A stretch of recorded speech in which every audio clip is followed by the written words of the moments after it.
Hello everyone, myself Amita Saraswat, lecturer chemistry department MLV Government College, Bhilwara, Rajasthan. Today my topic for BSc first year in organic chemistry, and in this we will read about ionic solids.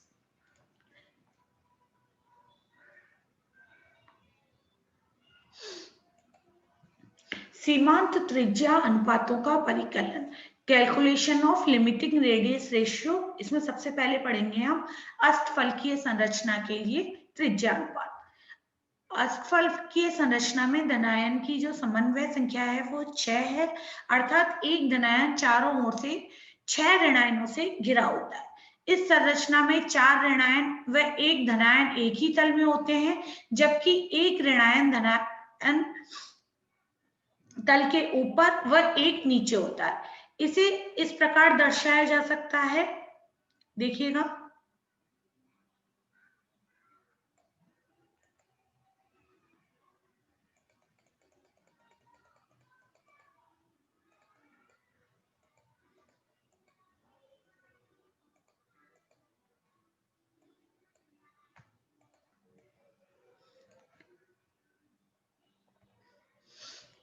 कि एक तल में स्थित 4 ऋणायन ए, B, सी और D एक धनायन O को इस प्रकार घेरे हुए हैं कि ये आयन आपस में एक दूसरे को स्पर्श कर रहे हैं। अष्टफलकीय में देखिएगा ए, बी, सी, डी 4 आपके ऋणायन है और एक धनायन है O, जो कि इस प्रकार से आपका व्यवस्थित है। इसमें जो आपका त्रिभुज ABC है, ये एक समद्विबाहु त्रिभुज है, जिसमें धनायन की जो त्रिज्या है वो R+ है और ऋणायन की त्रिज्या R- है। तो जो AC² आपका जो पूरा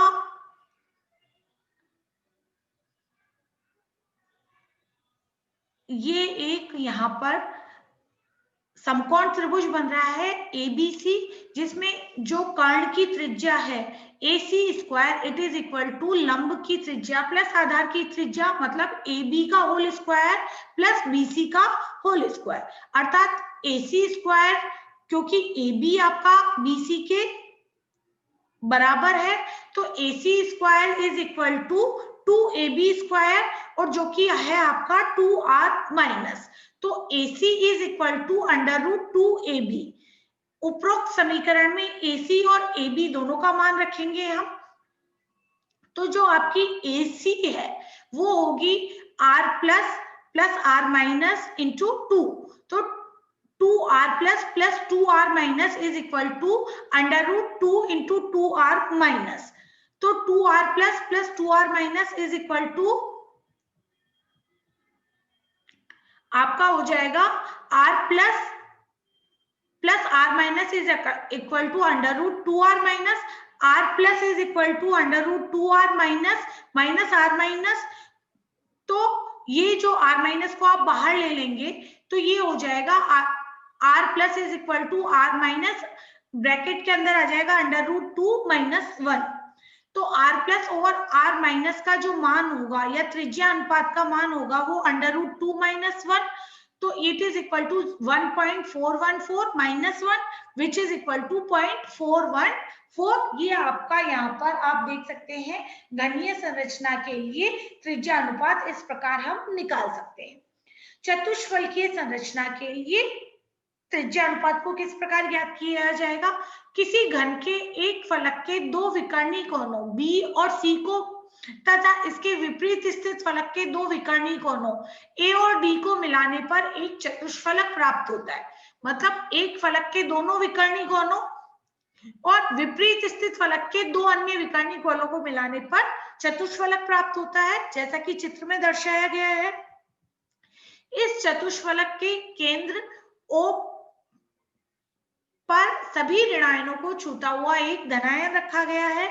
O से OD पर एक लंब AD पर लंब डालेंगे, जो कि आपका OP लंब हो रहा है, तो समकोण त्रिभुज बनेगा OA और P।